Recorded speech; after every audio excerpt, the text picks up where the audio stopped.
Welcome back to What Arty Noobs with General Disturbance. This is a WZ-131. It's a tier 7 Chinese light tank. It's located on the southwest spawn of Live Oaks and it's under the command of the Bassman from Hell. Now, a couple of players, including Bassman, have actually submitted replays on their way to the third mark. And the first one we're doing is the WZ-131, so this should be fun. You can see that Bassman's already got 2 marks on the barrel, and this game was recorded in July of last year, so right in the middle of the summer. You can see it's got the skill for LTU colours, because yes, he was in their team over the last time that there was a contest between the various content creators. I would say contributors as well, but okay, first target's coming to sight, so T29, he fires around in, only gets some critical hit, hits the armour in the tracks. Now, the thing is, the WZ-131 is basically a lightweight version of the Type 59. It's more of a kind of version of the Type 62 light tank, which was, again, a cut-down version of the Type 59, which is a successful medium tank.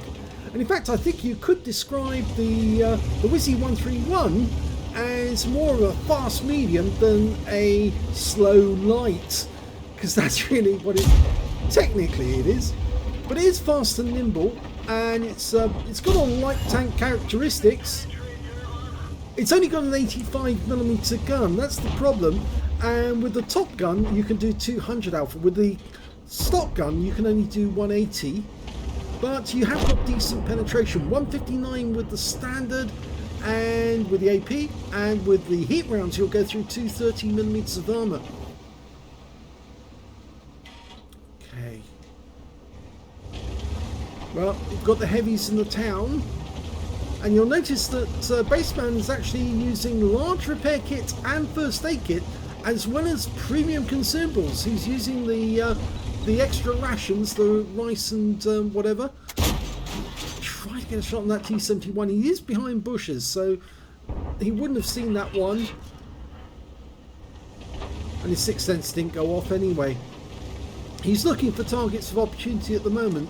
He doesn't really want to go into town, not against the tanks that are actually in there. There's a KV-2 and an EZ-8. There's a T-29 roving around somewhere, and he doesn't really want to get hit by those guns. But I think he's going to be sneaky. I think he's going to try and ambush them. We seem to be doing well on the railway line. You can see that one of our guys has almost reached the enemy cap area. At the moment he's setting up a nice little defence here by knocking these trees down. I found that with a good tank destroyer on this position, you can actually ambush enemy tanks. They're trying to come towards you, and well, it makes the area in front of you a bit of a killing ground, because anything goes into that area is probably not going to leave it, not in one piece anyway. Okay, we've got a KV-2. He started work. Now he's just going to tear these guys to shreds. Remember, light tank, so he's got light tank camo. Gets his first hit into the tracks. He just needs to reacquire the target. He can't see it at the moment. And the EZ-8's coming to sight. Oh, there's the KV-2 again. Okay. Trying to get the engine bay. Oh, he got a fire! And it looks like he had a manual extinguisher because it went off rather late. The guy's a one-shot now. Just needs to put the round in the right place, and that guy's a goner. He tries a blind shot, but it doesn't work. Just needs to acquire the guy again.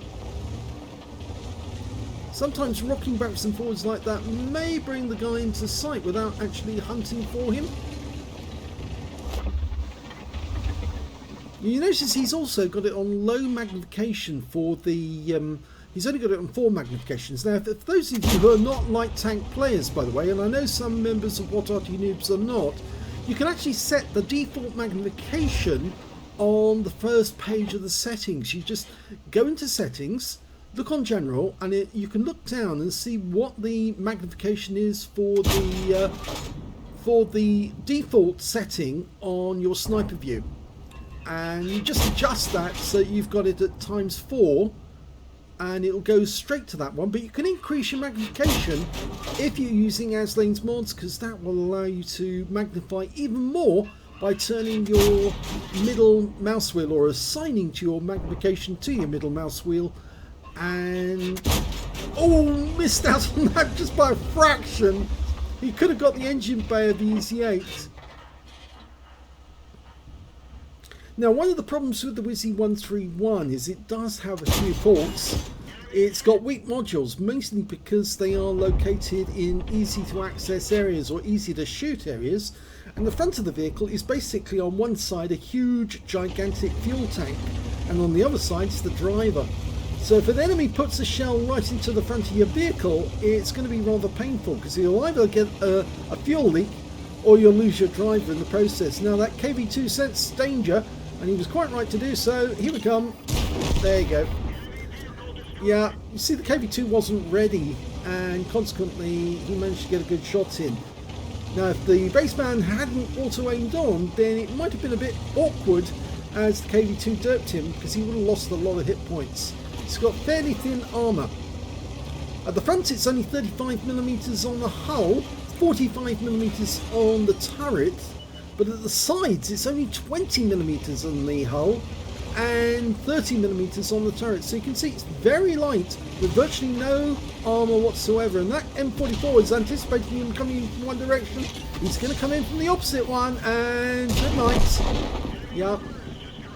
Couldn't really help it really. The M44 had to look to his front. He couldn't look to his side, and I think the baseman's pretty happy there the way he was dodging, but he is actually waiting for the enemy to fire another shell at him. There are two more enemy Arty, and they're probably up near the cap area, and he was anticipating one of them firing in at him. They're both M44s. Okay, so he's now going to get into a position where he can spot the enemy. He's got an LTG as company. That's another tier 7, but that's the Soviet one. Oh, and he just died. And he died to the T-29. We can just see him now. Bad gun depression, only 5 degrees. You see he's moved a bit forward. Yes, gets it into the engine bay. T-29 can't see him because he's nicely concealed in these bushes. And there goes the kill. He got the T-29. Ah, now that's a dangerous enemy, and thank goodness he wasn't seen. It may not look it, but the Dicamax has a 105mm gun, which is capable of doing over 300 hit points of damage with one shot. So you don't really want him to get an easy hit at you. Okay, so the Dicamax is staying behind cover, which means he can move up. There's only 4 enemies remaining. One Arty who's probably round the cap area. The ones that we can't see at the moment are the T-52. Oh, he's just come into view. There he is. He hit the tracks. He tracked him. But he's behind a wreck. He's behind the T-29. So we're going to have to wait for him to start moving again or fire into his drive wheel. Oh, kill! The kill shot came from the Jackson. Nicely done. Okay, there's the T-25-2. Now that guy's got a 90mm gun. So he has to start evading to try and get away from that 90mm. Arty's softening him up for us. Now all he needs to do is keep, once he's over the other side of the railway line, manoeuvre, locked on, shots, good kill. M44, he just fired and clobbered us, so we were the target, and there is a Pascucci's. There's only one enemy left, it's that Dicamax. Baseman's got 4 kills. This will be the last one. Here's a one shot. All he needs to do is score it. Oh, and it's taken away from him by the Super Hellcat. So that is the end of the first game. Let's have a look at the second one. In the second game, we've got the baseman in the WZ-131 on the south spawn of Redshire Encounter. Game started. Well, I said in the other battle, this thing is fairly weak on its modules, or at least I may have mentioned it's got a massive fuel tank at the front on one side of the vehicle, on the other side it's got the driver, so it's fairly easy to get a punctured fuel tank, which can be painful if you lose a lot of gas, because it can start fires. But the other thing about it is that it also has rather compact modules in the turret as well, because on one side of the vehicle you've got an ammo rack, a ready rack, the loader, and on the other side you've got the gunner, and you've also got the commander. So it can actually be very easy for the commander to or for the vehicle to be suddenly put out of action. And you see he's actually chosen the bush, knocked down the trees either side to protect him from sight, and he managed to kill that Type 64 fairly easily without being spotted by the other light tanks. Now it doesn't work every time, but it sometimes does work. You're sitting in a bush, so you are actually concealed, and you've got bushes in front of you as well. But if he fires right now, that type is definitely gonna, that T-34-85 is definitely gonna see him. So he actually did the right thing. He was spotted. Okay, so he's having to move now. He's got no choice. Fires one quick shot at the ONE, and then he can dip down into the riverbed. Now that protects him for a brief moment. Just in case the enemy tries to come after him, then he's going to have to run. Now there is another WZ-131 on the enemy team up ahead, and it looks like he's going to try and sneak into the bushes again. He got a bush mechanic shot on the KV-85.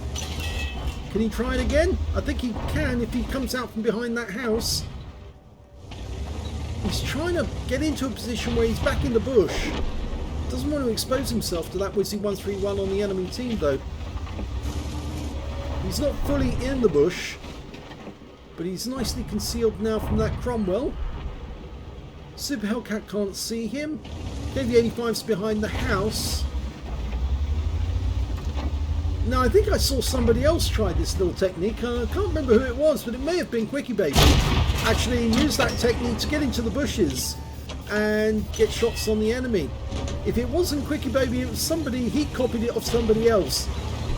I'm sure the Bassman will elucidate exactly who it was.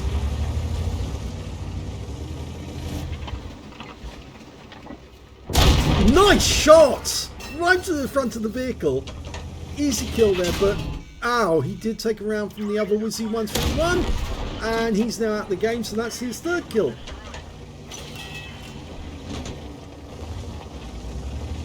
Oh, there's somebody up there, you saw him. It was a Leo. He needs to get back down. He's trying to pop back up again. He's being very sneaky, sitting in the bushes. I wonder if it was Steve Wolst who actually used this bush. Somebody definitely. I saw somebody else teach how this bush is actually quite powerful. Well, as I said at the start of the video, Bassman is trying to get his third mark of excellence. Nice shot into the striv, but needs to get under cover because otherwise the 75mm gun is going to punch the holes in him. Oh, he got another kill. Yeah, it's only a 75mm gun on the Striv 74. He's got an 85mm, so he can do more damage. He might be able to get a shot on that T25 too, even though he has got a 90mm. He just got stunned by the enemy Arty, and the enemy Arty in this one is an M12 or a Hummel.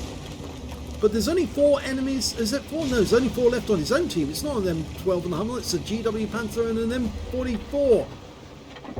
Nice kill. That was good. That evens up the score now. And he could go Arty hunting to get a Pascucci's because the Cromwell is way down in the south, which means the only guy defending their cap area is the Leo, and he's about just the other side of the cap. Well, it's not their cap area. It's basically a neutral cap. But he could pop up over the top, take the Leo out, and then go Arty hunting. And he just needs to get this guy. He needs 2 shots on the guy. Come down over the edge. Nice! Gets his first one in. He's still a 2-shot. Can you get the next one in without the Leo might know where he is. Oh, he's got another one in. Now he's a 1-shot. Okay, this is to kill the Leo. Yes! Right into the front, and he's actually completed whatever mission he wants, and he's actually got a top gun as well. There's only 3 enemies remaining. Sorry, the Cromwell down in the south, and 2 Arty. So, is he going to go Arty hunting? Now, he could easily be taken out by a shotgun if he gets close to them and they see him before he sees them. He's going into the cops to have a quick look, or is he going to circle the cops and see if he can spot them before going in? Oh, he's being very sneaky. He's using the bush to try and spot where they are in the cops. They might not be in here. No, it looks like they're not, which means they're either over on the far west side or they are down the south. He's found one of them. It's the GW. Good hit. Can he get another one in? He's using the stock gun. There's no muzzle brake on the stock gun. Okay, he's trying to provide himself a little bit of cover. And then he's sort of like hinted to the GW, I'm over that side, no, I'm over this side, and you're dead. And he's got the kill, which now means he's got 7 kills, one short of getting a Radley's. It'd be rather nice, but don't get killed by the M44, whatever you do. Because otherwise that leaves you and the Challenger. Oh, that leaves just the Challenger to kill the M44 to win the game. Where are you, M44? I think you're over the other side. I think you're over near the spawn point.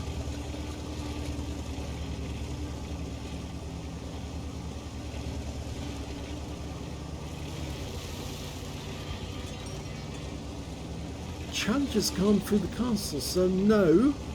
He must be over by the spawn point. He's over in one. Yes, somebody else is indicating he's over by the spawn point. They've got 8 minutes, so there's plenty of time. And remember, Radley Walters is at stake. Let's hope that the Challenger recognises that and allows the baseman to get the kill. It would be rather nice to get that Radley's.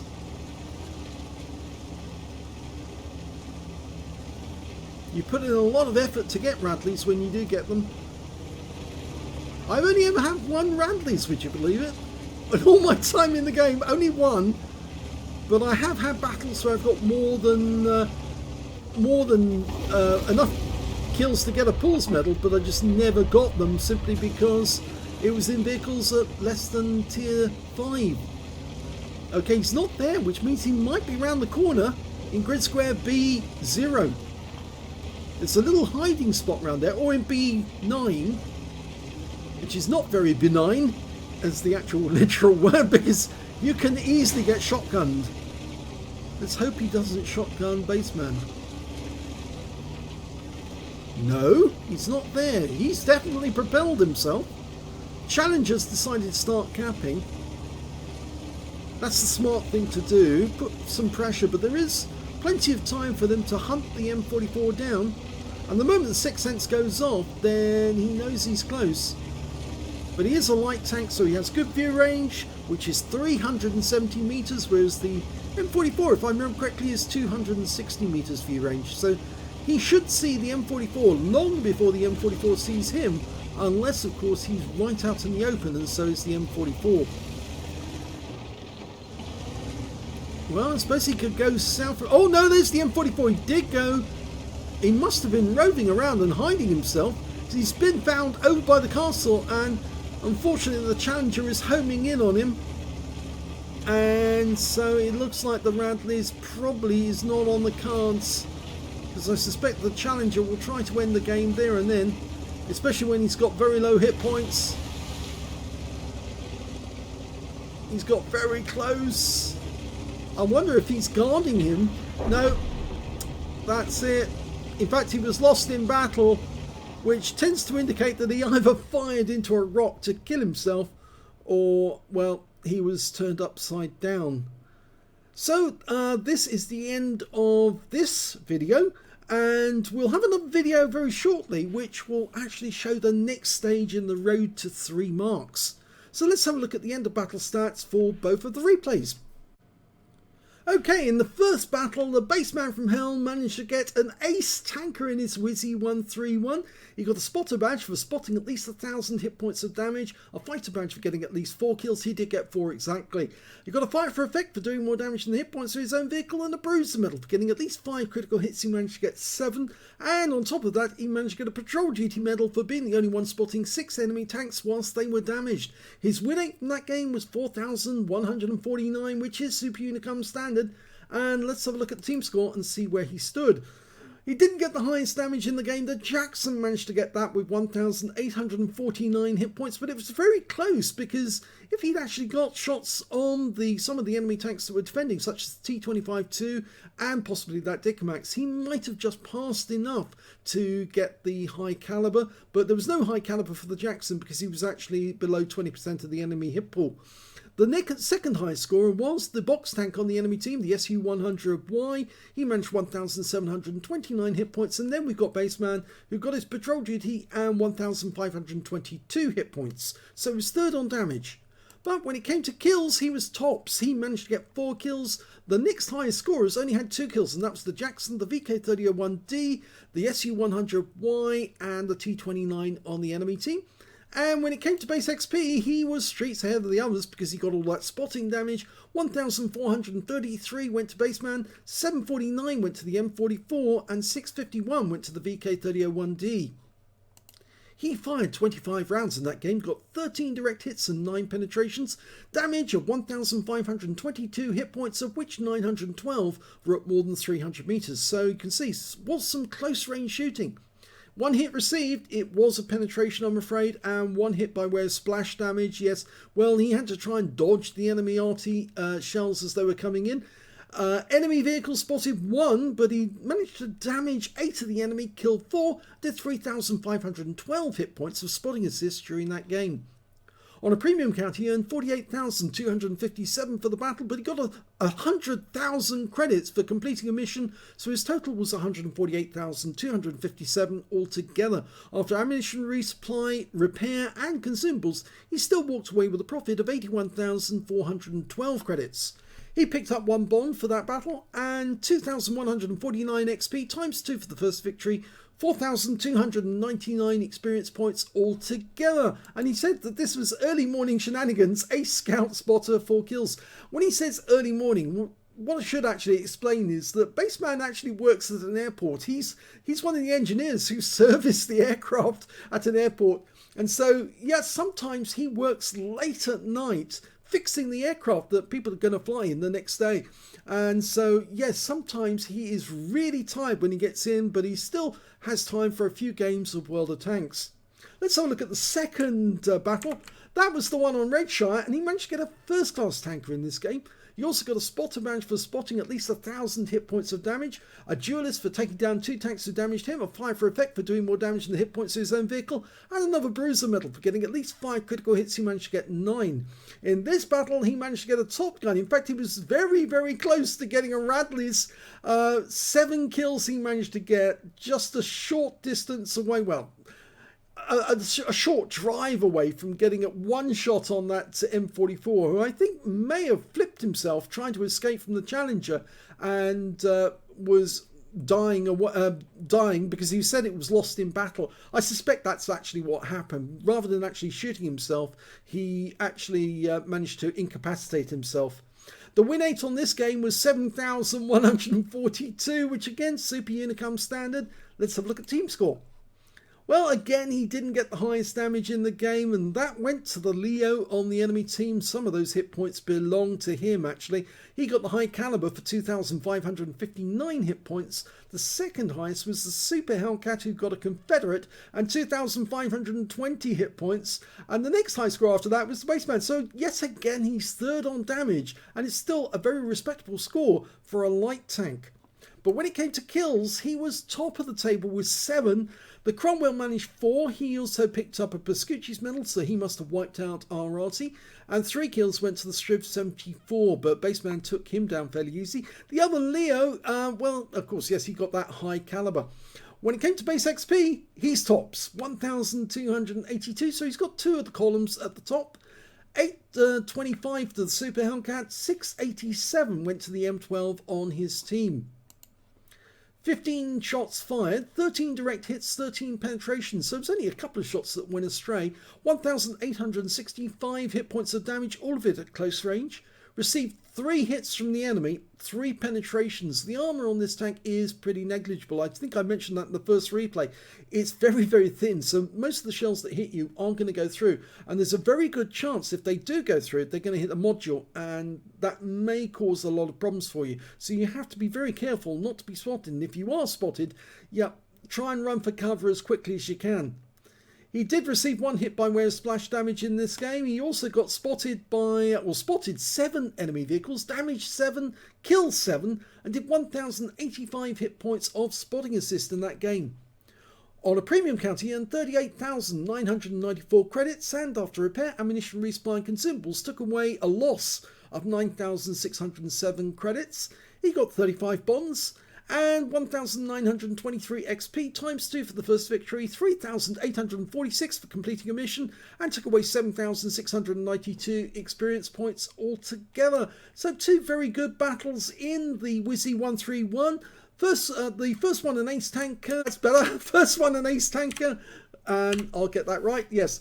And the second one, and a first class, but I think you can see that he is very well on the way to getting his third mark, and you can see his win rate is improving. He's getting better results all the time, so it won't be long before he gets his third mark. So look out for the next video, because we've got another one coming up that will cover his the next stages on his road to third mark. And if you enjoyed this replay, please give this video a like, do subscribe to our channel, leave a comment down below because it feeds the algorithm.